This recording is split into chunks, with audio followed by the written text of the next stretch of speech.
Jacob's Ladder, a startling drama horror mystery following Jacob, played by Tim Robbins, down a rabbit hole of insanity. Jacob, a war veteran with PTSD, is suffering from dissociation, and he is meeting with the literal demons of his life. The film was directed by Adrian, a British man who is said to be behind some of the most talked about films of all time. Films such as Fatal Attraction, 1997's Lolita, and Indecent Proposal. Actually, stylized rip posters and strange love affairs seem to be his thing.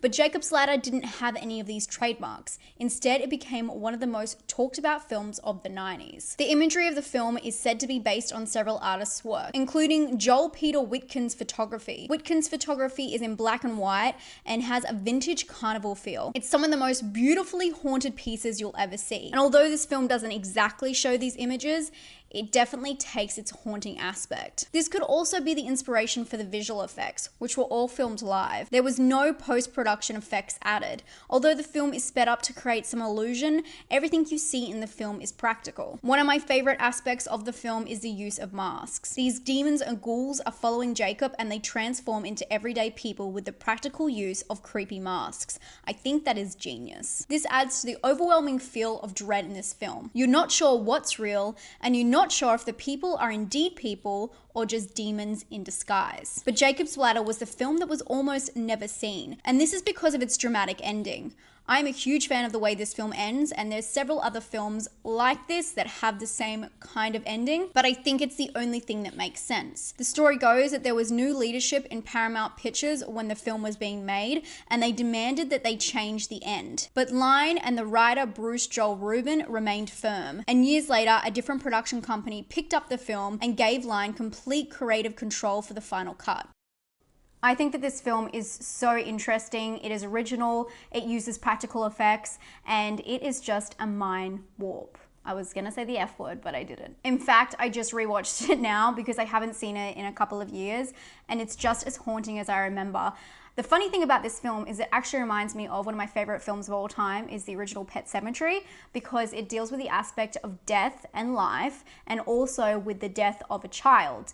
And I think that they both toy with that in a very interesting way. Completely different. I mean, obviously Pet Sematary is 80s, but both have that kind of 80s, 90s feel, and focus on a father's feelings towards death. A lot of you guys have asked me what I think about this film. I would give it an 8 out of 10. I think it's a great film, and it isn't really what's happening to you as you're watching it, because you're kind of picking up the signs. It's what happens afterwards. The very end is definitely the point that breaks you. But when you go to bed and when you close your eyes, that's when you relive that film. And that is the tell of a great film, I'm sure we can all agree. But as many of you know, the film is being remade. In fact, the remake has just been released. The remake is directed by David M. Rosenthal, and his resume includes Single Shot starring Sam Rockwell, The Perfect Guy, which is a horror movie from 2015 that I've never heard of, but it has a stalker element, so I'm kind of keen. The original director of the remake was meant to be James Foley. He's directed things like 50 Shades Free, 50 Shades Darker, and he's also got some TV credits for House of Cards. But he was pulled from the project in 2013, so we almost got a completely different remake. I'm not sure what that is yet, but we almost got a different one. I've stayed a little bit away from this remake because I didn't want to be influenced. I didn't really want to know what was going to happen. I wanted to go in blind and hopefully be surprised. But right now it's sitting on IMDb at a whopping 2.5 out of 10. And you guys know how it goes here, guys. I watch them so you don't have to.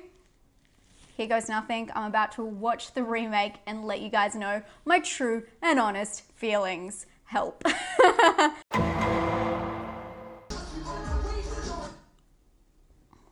What do you think, Grumps? Did you like it? Whoever says, who cares about remakes, which I actually have said this before, who cares about remakes? You know, you don't have to have anything to do with the remake. Just, you still have the original. It doesn't change the original. This was disrespectful. A little bit into the film, I did think that it was probably a little bit harsh having like the 2.5, but I can understand with the ending. And I totally assume if I go through the IMDb ratings, it will just be people who are in love with the original film that are very confused by this film. But in saying that, this is not a film that can stand by itself at all. This film makes no sense. and they've completely changed the storyline, which is completely okay, but it was very confusing because they tied a lot of elements from the first one, including like the bath scene, the train scene, all that kind of stuff, into this movie. So it was very forced. The movie lacked any soul, any heart or soul. It ended with action music. Comment not on camera. No. Yeah, that's exactly what you think. It bored you? Well, the film was actually a lot of action, which was surprising. It was no heart or soul and just pure action the whole time from the start to the end. And the original runs for just under 2 hours, an hour and 50 minutes. This one runs for an hour and 29 minutes. And I feel like there's always a debate whether film should run that long. But with the original, it really gets you sucked into his storyline before it kind of switches it up and things shock you. And this one is just confusing the whole time. And the main character, played by Michael Ealy, you know what I'm talking about. He is just on a warpath from the start. The way they change up the story in this is it's got more to do with his brother. I'm not going to give too much away just in case you do want to watch it, but they try and make it more to do with his brother, and it's not really to do with like his dead son or anything like that. Like there's no son situation really at all, but he is on a rampage from the start trying to get to the bottom of this mystery, and his brother just does not care, and it's meant to be about the brother. So it's a very confusing journey, and Michael, who plays Jacob, is just acting erratic the whole time and just overdoing the part. And I don't think it was necessarily his fault, because I do believe I've seen him on some TV shows and stuff before, and I don't think he's a bad actor by any means. I just think that it was edited very strangely, or he was directed strangely. One of my main issues with this film that completely sucked the soul out of it is the opening shot is a Budweiser ad. And I'm not even exaggerating here. It is a Budweiser on someone's forehead, cooling them down. And it's just the complete opposite of the original film, because that's got nothing to do with marketing and everything to do with soul and loss and dread and yeah, just it's all such an emotional film. And this one was not. It was very like action-packed, kind of Fast and Furious meets Jacob's Ladder. The whole film has a very twisted storyline and is amping up the music and the theatrics, but again, without any of the emotional attachment, which is what carries the original. And maybe if it had half an hour extra, you could actually get into the characters and care about them, because that's the thing. If you don't care about the characters, who cares what happens to them in the end? And I definitely felt that with this film. I just didn't care what happened to any of them, because it was all so erratic and crazy and over the top. And in the original, what I really like about it is there is some sanity at the start, and then it kind of lowers you down Jacob's ladder, if you will. So I felt like this film was just crazy from the start, and I don't know if that was meant to get you hooked, but it definitely felt like it was lacking a lot of depth and a lot of scare. They had some kind of jump scares, or some scares where they look and then someone's not there, and then they look and then someone's there, all that kind of stuff, and it just seemed really forced, over the top, and just not really well thought out. I'm very disappointed by this. It doesn't make any sense, because why make a film that's so different but then do all these nods to the original? I think that they should have just taken inspiration from the original and made their own film and not included a bath scene. And also the dialogue, because I've just watched or rewatched the original, I know what they were saying word for word, and they say that in parts of this film. They have the same dialogue in parts that they've taken, but they're making different characters say it. It's very weird, because again, nodding to the original, but yet nothing to do with the original, not the same tone, not the same idea. Yeah, and really not really the same message at the end. I think they should have just cut out all of the original nods and just made their own film. And if they didn't say it was inspired by Jacob's Ladder, I don't think anyone would notice, to be honest.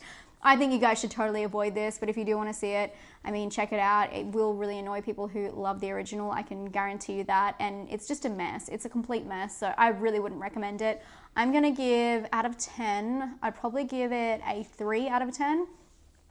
I don't think it was completely unwatchable. In parts I was like, okay, but then towards the end it just got completely ridiculous. Also, of course, special effects in this film, all CGI, all 100% CGI, which I guess is something that you expect in modern film, but it was like over the top, yeah, I don't want to spoil what happens, but there was over the top CGI that was just disgusting. And if you're going to nod to the original, maybe a nod in a way that's using practical effects might be smart. Anyway, that is how I felt about the remake of Jacob's Ladder. I wanted to do a more casual setting because I know that you guys like it when I switch it up. So thank you so much for watching. Don't forget, I do have a live stream coming up next Saturday on the 31st. I'll leave the times down below. I'd love to see you there. It's for a good cause and we're gonna play some interactive games and just hang out. It'll be fun, trust me. If you haven't subscribed, please do. I do 2 new videos every single week. And if you like this video, give it a thumbs up. It helps me out a lot. I hope you guys are having a great day and I'll talk to you very soon. Stay spooky.